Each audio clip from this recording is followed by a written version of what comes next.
I just wanted to release a quick video to speak about why I think Pochettino is the correct man to take Chelsea forward in this current moment of time in the development aspect of the squad, and I'll try and explain why I think this is in the roadmap for Chelsea's future.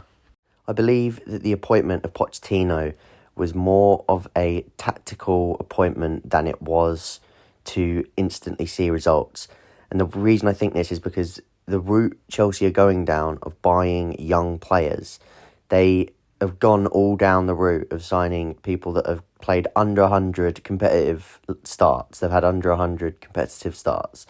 They aren't battle tested, they're not developed, and they're coming from different backgrounds.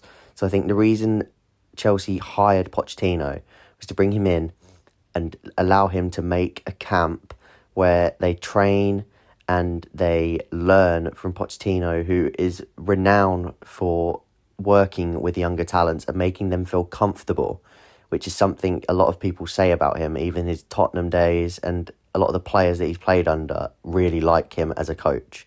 So I think the reason to bring in Poch and allow him to do this was to make all the young players that we're signing feel comfortable in their environment, allow them to develop sustainably and slowly improve and increase. Obviously, results will matter in the time being, slightly, so it's not completely null and void that he can't win, but he's shown that he can get some results. It's not the case of he's losing every single game and vice versa. Yes, there's been some very poor results. Yes, there's been some very poor choices, but I do think we're seeing some players improving mentality and some people improving on the pitch because of their environment. Cole Palmer's come in and I think he's thriving because he's happy at the club, and Pochettino, he clearly likes Pochettino.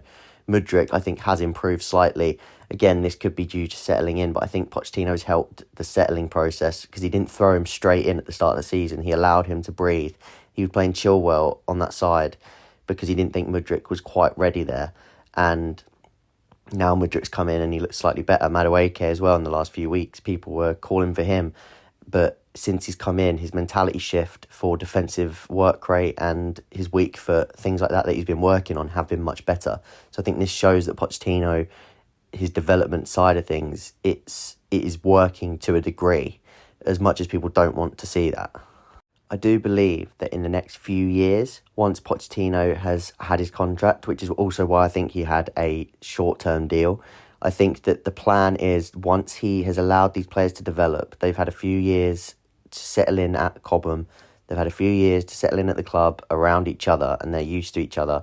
That's when, instead of Pochettino, a different manager, an elite manager who fits this build of players, because Pochettino doesn't fit this build of players, let's make that very clear. He's using the likes of Gallagher, who's been brilliant this season, but the squad is clearly being built towards a possession style of football where Enzo and Caicedo are used as a double pivot for their ball-playing abilities.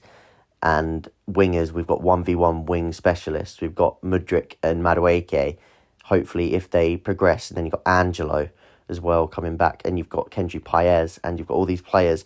They're 1v1, excellent, going 1v1 and isolating players. These are the sorts of players that fit those 3-2-5 systems, which is what we're clearly building into.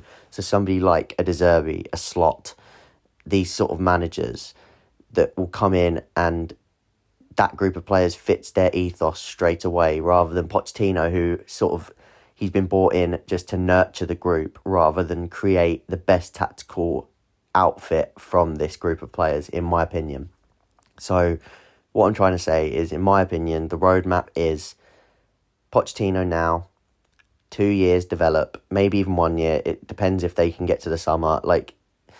Pressure is still building, so they're going to be under pressure to make changes eventually. So it might even be that Pochettino's time comes in the summer and we get somebody else in then. But at least then we're giving them a better opportunity to succeed, because we're giving them a group of players that haven't just been thrown together at the start of a season. Hopefully next summer we're not looking at another 7-8 signings. We're looking at maybe one or two, like an Osimhen, somebody who can instantly improve the squad. But we're not looking at making a whole new group of players. So hopefully the plan will be a new manager comes in, ready to take this group of players that have now settled at the club and they've slightly more developed and they're slightly more battle tested. Hopefully we get to the final. That is another version of battle tested. They will learn, even if we lose, they'll learn to lose in a final. That's something they're not going to want to do again. It's the type of moments that build young players. So this is what we need. And I believe that in the next few years, we'll be able to tell if this plan worked. Buying young players, allowing them to develop under a different coach who's known for doing it, and then giving them an elite coach that fits their ethos of football and trying to tie it all together to then compete. So we will see how that goes in the next few years.